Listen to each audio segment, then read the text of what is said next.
الفطير المشلتت الفلاحي بأنجح طريقة فرد معاكي ان شاء الله. طريقة سهلة وبسيطة ومش هتتعبي فيها كتير، وبسم الله الله اكبر. اول ما تاخدي بالك معايا كده في الفيديو وتاخدي المعلومات اللي فيه ان شاء الله باذن الله هقولك على مراحل تعملي ايه وتفردي ازاي وتريحيه امتى ومحتاج يرتاح امتى عشان يفرد معاكي بكل سهولة.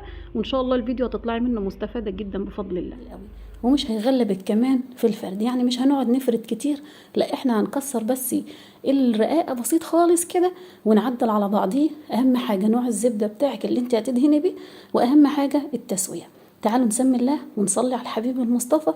اللهم صل وسلم وزد وبارك عليك يا حبيبي يا رسول الله وعلى اليك واصحابك اجمعين. النهارده باذن الله معانا 3 كيلو من الدقيق الزيرو. نوع الدقيق يا ام يوسف ده دقيق فاخر خالص، من اللي هو النوع بتاع المحلات. اللي هو بتاع المحلات ما تجيبوهوش من الفاخر او اللي هو نسبته عاليه. تمام، هاتيه بس من الدقيق الزيرو. لو انت عايزه تخلطي دقيق قمح بلدي عادي، هاتي دقيق قمح بلدي علامه اولى واستخدميها، ما تستخدميش علامه تانية وتالتة، علشان العلامه التانية والتالتة ما فيهاش عرق خالص، واحنا عايزين الدقيقه بتاعتنا تكون فيها عرق والعجينه بتاعتنا يكون عرقها كويس. هنا بقى كنت غسلت ايدي وجبت بعضي وشطفت الطبق وجبته كده. هنا عندنا بقى لكل كيلو دقيق بياخد 3 كوبايات ميه من اللي هو المج الابيض ابو ايد اللي هو الازاز، او كوبايه العصير العادي لو موجود عندك. تمام، كل كيلو بياخد 3 كوبايات، وممكن ياخد ربع كوبايه تانية على ال3 كوبايات. كل دقيق حسب الايه السوائل اللي بياخدها وحسب الميه اللي بيستخدمها. في كيلو دقيق ممكن ياخد معاكي 3 كوبايات ومعلقتين ميه. تمام كده، فانت حسب برضو. المهم تشوفي العجينه معانا هتطلع ازاي الاخر تعملي زيها. هنا بقى لكل كيلو دقيق برضو حطيت له معلقتين سكر وربع معلقه ملح. تمام كده، ومعلقه خل. خلاص على كده انا قلت لك مقادير الكيلو اهي. واحنا بقى هنا بنعمل 3 كيلو، يعني هنا 3 كيلو حطيت 6 معالق سكر، 3 معالق خل، معلقه الا ربع سكر. تمام كده، والميه بتاعتي لكل كيلو 3 كوبايات ميه زي ما قلت لك، ونحتاجنا هنزود بحيث ان احنا نخلي العجينه بتاعتنا بعد ما سمينا الله ونزلنا بالدقيق بتاعنا هنخلي العجينه بتاعتنا لا هي متماسكه ولا هي طريه. تمام، بس يكون فيها سنه تلزيقه كده في الايد. وهنلمها بحبه الزيت اللي احنا جايبينها معانا دي لكل كيلو، هنحط له معلقتين زيت. معلقتين بقى الزيت اللي احنا هنحطهم دول هنلم بهم بس العجينه، علشان ندي للعجينه بتاعتنا نعومه وتلميعه وعرق حلو قوي في الاخر، نقدر نفردها بكل سهوله وفي الوقت نفسه ما تكونش متماسكه قوي. علشان تاخدي فطير مورق وطري وجميل، اول حاجه ما تخليش العجينه بتاعتك متماسكه. ان خلينا العجينه بتاعتنا متماسكه يبقى مش هتاخدي فطير طري خالص حتى لو عاملاه بزبده بلدي. تمام كده، هتلاقيه نشف معاكي. اولا لما بنعمل العجينه لا هي طريه قوي ولا هي متماسكه قوي بتكون جميله. شوفيها معانا في الفيديو، خليكي معايا لغايه ما تشوفي العجينه ازاي. لان اول حاجه في نجاح الفطير طريقه العجن. تعجن العجينه كويس. انا بجيب لك كل وقت العجن علشان تشوفي. طبعا انا مسرعه شويه، ما هواش الوقت الحقيقي لانه اخد معايا حوالي من 10 دقايق لربع ساعه في العجن، بس بجد لتتها لته حلوه كده. انا فصلت شويه وفتحت لك تاني علشان هحط الزيت وهوريكي. بعد ما لتيت العجينه حلو هي لسه لازقه في ايدي، انا عايزاها تخلع من ايدي بس مش بدقيق. يعني انا المفروض كنت احط دقيق دلوقتي، بس لو حطيت دقيق دلوقتي علشان ايبس بيها العجينه شويه او اخلي العجينه متماسكه شويه يبقى انا كده هاخد فطير ناشف، مش هاخد خالص فطير طري ومورق. انا عايزه فطير طري وجميل وما يكونش ليه حروف وانا بعمله. يبقى انا كده اخلي العجينه طريه والمها بمعلقتين الزيت دول. تمام كده، الزيت يكون نظيف، ما تجيبيش زيت من التومين في الفطير بالله عليكم علشان ما يضيعش منك الفطيره وطعم الفطيره. لما بنيجي نشتري فطيره من الافران السمنه بتديها ريحه حلوه او وحشه. نوع الزبده اللي انت حطاها في الفطير بتديكي اكل للفطير حلو وبتديكي انك انت ملكيش نفس للفطير. فهمتوني؟ فمعلقتين الزيت دول لو زيت تموين هيضيعوا خالص ريحه الزبده البلدي. كده عجنت العجينه بتاعتي تمام، لتتها حلو، لميتها بمعلقتين الزيت، حطيت لها معلقتين كمان لان احنا عندنا 3 كيلو، حطيت 6 معالق زيت لكل كيلو معلقتين، ولتتها حلو قوي ونعمتها. وهديها بقى على وش بعد ما توب فيها معلقتين الزيت دول، هديها بقى معلقتين زيت على الوش كمان كده علشان تديني نعومه وفي الوقت نفسه ما تنشفش من على الوش. وغطيها، غطيتها حوالي ربع ساعه، معاكي من ربع ساعه لنص ساعه ما بتفرقش. كل ما بتغطيها وتسيبيها ترتاح شويه بعد العجن بتديكي نعومه اكتر وعرق اكتر وسهوله في التقطيع. فهمتوني؟ كده خلاص بدات ان انا لميت بس الوش بتاعها كده وهبل ايدي زيت، وهبدا ان انا العجينه بتاعتي ما شاء الله اللهم بارك جميله وحلوه وناعمه. الشويه اللي انت بتسيبيهم ترتاح فيهم حاجه 10 على 10، حاجه مفيش بعد كده. هنا بقى دهنت ايدي ودهنت الصينيه. تمام كده. بدأت اقطع الكور بتاعتي، انا بقطعها معتدلة، لا هي صغيرة قوي ولا هي كبيرة قوي. باخد حتة القطعة في ايدي كده قد قطعة الرغيف وببدأ اقطع معاها. بتلاقي القطعة بتاعتك متساوية وكويسة، في الوقت نفسه ناعمة، في الوقت نفسه ما بتاخدش معاكي في التقطيع كميات كبيرة. ببل ايديا زيت وببدأ اقطع العجينة بتاعتي، اقطعها كور متساوية. عايزاها كبيرة ما فيش مشاكل، بس دي هتحتاج صواني كبيرة. قطعيها صغيرة علشان هقولك وقت الصينية هتسويها في صينية قد ايه. تمام كده. العجين بتاعي ده حوالي 3 كيلو، يعني ال3 كيلو هيعملوا لي، المفروض يعملوا لي، عايزه تعمليهم 5 فطيرات اعمليهم، عايزه تعمليهم 3 فطيرات اعمليهم، عايزه تعمليهم 10، عايزه تعمليهم 15، حسب الحجم اللي انت هتعمليه. عندنا في الارياف بنعمل الفطيره من 10 ل 22 فطيره، يعني الفطيره الواحده بنعملها من 10 رقات زي دول ل 22 رقاقه. تمام كده. حسب ظروفهم وحسب الوقت اللي هم هيتاكلوا فيه. عند عروسه بنعمل للعروسه الواحده 22 رقاقه من الرقاقات اللي احنا مقطعينها. طيب ده الاكل بيتي، اعملي براحتك، معاكي من 5 رقاقات، 10 رقاقات، 20 رقاقه، كتير قليل انت بقى وحريتك.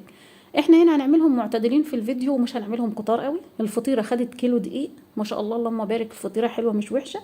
حجمها جميل، سمكها جميل، رقاقها جميل، وانتوا اجمل من الفطير كمان. ربنا يديكم الصحه ويديمكم في حياتي نعمه. دعمونا بلايك حلو منكم لو وصلت معايا لغايه هنا. هنا بقى خلاص بدأنا قطعنا الكمية بتاعتنا، باقي دول بس قطعناهم على الصينية الصغيرة. الكمية بتاعتي هغطيها بكيس، لازم تغطيها بكيس نايلون بعد ما تقطعيها. ولو شفتوني وانا بغطي وشها من فوق بزيت علشان ما تنشفش من على الوش. هبدأ اعدهم، هعمل كل فطيرة حوالي من 15 ل 20 واحدة، حسب الحجم اللي عندي، حسب التقطيع، لان انا قسمتهم على 3 فطيرات. تمام كده. جوه حوالي 60 قطعة، عملتهم 3. الفطيرة خدت 20. ما شاء الله اللهم بارك، حلوين. حسب ما تقطعي حجم الرقاقة كبير او صغير. اجيب بس كيس ونغطيهم علشان الهواء، لان انا قاعدة جوه عند المروحة، ما ينفعش ان انت تقطعيه وتسيبيه عريان. لو قطعتي العجينة بتاعتك وسبتيها عريان هتقشف من على الوش وتشقق ويبقى شكلها مش كويس، وهتيجي تفرديها هتغلبك. تمام كده. غطيها بكيس نظيف يكون حلو ونظيف كده وجميل، وما يكونش فيه ريحة. ما تجيبيش حاجة فيها ريحة علشان العجين بيلقط على طول اي ريحة. غطيناهم حوالي ربع ساعة وجينا تاني علشان نبدأ فرد. في الصيف مش بياخدوا وقت كتير، في الشتاء سيبيهم براحتك مش هتفرق. هنا بقى بدأنا بعد الربع ساعة، بدأنا جينا نفرد. جبت صينية وهبدأ أبلها برضو بلة زيت، أنا بحب أفرد على الزيت، ولما برص على الصواني برص على الزبدة. تمام كده. هنا بقى دهنت الصينية اللي أنا هفرد عليها، دهنتها زيت نضيف برضو، ما بستخدمش زيت تومين خالص في الفطير. معلش دوسي على نفسك وهاتي ازازة زيت نظيفة افردي عليها. في الشتاء عايزة تفردي على زيت افردي على زبدة، في الصيف عايزة تفردي على زيت افردي على زيت على زبدة افردي. لما في الشتاء لازم تفردي على زيت علشان خاطر الزبدة بتجرمز مننا في الصواني في الشتاء وبتغلبك وبتقطع منك الرقاق. هنا بقى الصينية اللي انا هسوي عليها هي اللي فردت عليها. بدأت بلتها بلة زبدة، الزبدة اللي فيها مش هتخسر لان لسه هسوي فيها. كل ما بتسوي فيها كل ما بتشرب الزبدة اللي تحتيها الفطيرة. ببدأ افردها حوالي من 20 ل 25 سنتي، مع عايزة تفرديها 10 سنتي، عايزة تفرديها 15 سنتي، انت وحرتك على قد ما انت قادرة. وبعد ما نفرد ونخلص الكمية بتاعتنا كلها هنبدأ نظبطها واحنا بنفردها على الصينية. تمام كده. يعني مش هيكون ده سمكها الحقيقي او فردتها الحقيقية. هنا بقى 20 رقاقة بتوعي فردتهم بنفس الشكل. كل ما بفرد واحدة لازم اغطيها بطبقة من الزبدة. الزبدة دي زي ما قلت لكم احنا بنحط، يعني انا سيحت رطل سمنة وحطيت نص مقدار الرطل السمنة سمنة عادي، يعني رطل زبدة بلدي، ونص مقداره سمنة عادي من السمنة الموجودة عندي في البيت، وحطيت عليه كوباية واحدة زيت من نظيف. تمام كده. لما السمنة بتاعتك بتبقى مخلوطة للفطير بتبقى جميلة. لما بتبقى زبدة بلدي جمسي بتاكلي فطير احلى منه مفيش. الزبدة البلدي الجمسي بجد بجد بجد بجد بتحببك في اكل الفطير. ليه بقى؟ بتخلي الفطيرة طرية، بتخليها جميلة. سيح الزبدة بتاعتك، ما تسويهاش قوي على البوتاجاز، خليها يعني دوب تفك، وحطي فيها معلقة الملح. انا هنا حاطه كركم في السمنة بتاعتي، انت ما انتش عايزة تحطي كركم اللي يريحك. اهم حاجة لو انت عملتي زبدة بلدي، لو انت المقدار اللي عندك مش هيكفي الفطير زوديه بس بكوباية واحدة زيت من النظيف. تمام. بعد ما تطفي عليها حطي كوبايه واحده زيت ولا نص كوبايه واعملي الفطير، وهتاكلي بألف مليون صحه وهنا. هنا عندي كل رقاقه بفرد بينها وبين الرقاقه التانية زبده، علشان هي دي التوريقه بتاعه الفطير. لو ما دهنتيش الورقه والورقه هتتلخبط في بعضيها تاني العجينه، وكأنك حاطه عجينه واحده. علشان كده احنا بنورقه، بيتورق بالزبده وعليها معلقتين الزيت. بجد بجد بيخلولك الفطير تاكلي منه ما تشبعيش. تمام كده. هنا بقى عندي الفطيرة، عندي 20 رقاقة سمكها حلو، هوريها لك في اخر الفيديو. هوريك التوريقة بتاعتها، هوريك بجد بجد كلناه واكلنا صوابعنا وراه زي ما بيقولوا. بجد جميل، تاكليه مع الجبنة القديمة، مع اي حاجة من الحاجات دي، العسل، عسل اسود، سكر، اي حاجة انت عايزة تاكلي بيها، بجد بجد بيبقى جميل. نفس الكلام، وكملت ال3 رقاقات او ال3 فطيرات بنفس الشكل لغاية ما خلصتهم. وهقولك بقى الحتة اللي جاية دي علشان تاخدي الفطيرة ما فيهاش حروف خالص، يعني الحرف بتاعها ما هوش ناشف. هتاخدي فطيرة حروفتها عسل، ملهاش حروف اصلا، يعني فطيرة كلها ممزوجة في بعضيها كده. الحتة اللي هتيجي دي هوريكي تعملي ايه. تمام كده. طيب ايه اللي ينشف الفطير تاني يا ام يوسف؟ التسوية. لما بتيجي عند التسوية لازم نسخن الفرن. تمام، لازم نسخن الفرن حلو قوي كده. انا خلصت الفطيرة بتاعتي، لازم ادهنها من على الوش، ولازم اخر رقاقة هحطها عليها دي تكون كبيرة. انا لما باجي اقطع بعمل حسابي في رقاقتين كبار، واحدة في اول الفطيرة من تحت وواحدة في اخر الفطيرة من فوق، بس من القطعة بتاعتهم شوية. اشمعنى يا ام يوسف؟ علشان اول واحدة تلم للحرف كلها من تحت، واخر واحدة تلم للحرف كلها من فوق. تمام كده. لازم اخر رقاقتين يكونوا سمان شوية في القطعة، علشان افردهم كويس، افردهم على ايدي كويس، ابدا الم بهم الفطيرة بتاعتي ما يكونش ليها احرف. تمام كده. في التسوية في ناس بتحب تقلب الفطيرة لما بتطلعها من الفرن وتلاقيها مستوية من تحت ومن فوق لسه، بتحب تقلبها بتاخد لون للفطيرة تاني من على الوش، بس بتكون مقلوبة لتحت في القعر. والحتة دي حلوة مش وحشة، بتديكي ان الفطيرة من فوق ما تشققش منك بعد ما تستوي، وتلاقيها كلها ماسكة بعضيها، ما يكونش فيها حتت كده مكسرة من على الوش، وتلاقي الفطيرة طرية وشها زي قعرة. تمام كده. دي حتة حلوة انك انت تقلب الفطيرة. بس اللي بتقلب منكم الفطيرة تخلي بالها، علشان لو فيها نقطتين سمنة في الصينية بيكونوا سخنين وممكن يطيروا على الوش. تمام. احنا هنسوي النهاردة مش هنقلب، علشان الناس اللي هي لسه مبتدئة ما تغلبش. تمام كده. هنا بقى كملت الفطيرة بتاعتي وبدأت لميت اللحرف بتاعتها، علشان لما تلم اللحرف بتاعتها تلاقيها التوريقة بتاعتها حلوة، وتلاقيها من القلب جميلة، وتلاقيها كمان اللحرف بتاعتها ملهاش حروف خالص. ونديها دهنة زبدة حلوة من على الوش، علشان خاطر دهنة الزبدة دي اللي هتمسك لي الفطيرة للآخر، يعني هتخلي لي الفطيرة لا هي مشققة من على الوش ولا هي ناشفة ولا الورقة بتاعتها شققت كده من على الوش وشكلها مش كويس. اخر رقاقه بحطها كبيره زي ما قلت لك. هبدا اظبط الفطيره بتاعتي علشان اركنها ترتاح. شايفه انا بمسك اول رقاقه وادخلها لجوه، بلم بيها كل الرقاق، ما بدخلش الرقاقه بس واسيب الرقاقه اللي جوه، واحط عليها طبقه الزبده الزياده دي والمها حلو قوي بالزبده، واديها نغزتين في النص كده علشان يلموا لي الزبده اللي هي هتسقط عليها من الحروف. وابدا اجيب كيس بلاستيك تاني واغطيها بيه عبال ما اكمل بقيه الكميه بتاعتي. طيب كده خلصنا بقيه الكميه بتاعتنا، فردناهم والدنيا تمام. يلا بقى نشوف هنعمل ايه في فرد الفطير قبل التسويه. هنا بقى ببدا افرد الفطيره بتاعتي على حسب حجم الصينيه وعلى حسب حجم العدد اللي انا حطاه في الفطيره. كده اخر فطيره لميتها وظبطتها وحطيتها، طبعا هتاخد لها وقت لغايه ما ترتاح، بس هدهن وشها زبده برضو واغطيها لغايه ما تاخد راحتها. عبال ما اسوي الاتنين دول هتكون هي ارتاحت. اول فطيره انت هتفرديها ما شاء الله اللهم بارك هتجري تحت ايديكي زي العسل اهي، لان هي مرتاحه، بتاخدي من جوه لبره علشان ما تسيبيش حروف الفطيره لتحت تبقى من الوسط تخينه او من حروف رقيقه وتنشف معاكي.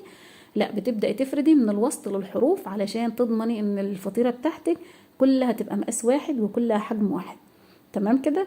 هنيجي برضو عند التسويه واقولك تعملي ايه في الفرن علشان تسويها تسويه مظبوطه وما تاخدش معاكي اكتر من 12 دقيقه في الفرن. تمام.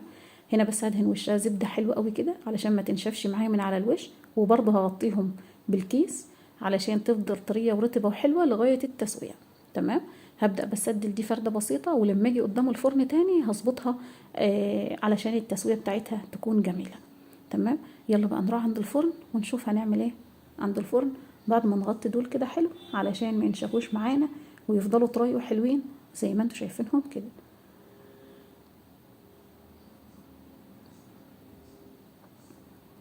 يلا حبايبي خلينا نروح عند الفرن بتاعنا ونشوف هنعمل ايه عند التسوية.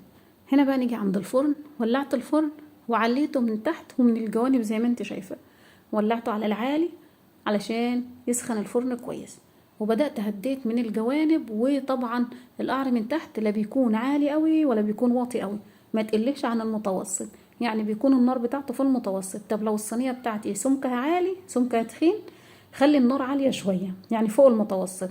لو الصينية بتاعتي او الصاج بتاعي رقيق خلي القعر من تحت المتوسط، تمام كده، والنار من فوق في المتوسط زي ما انت شايفه.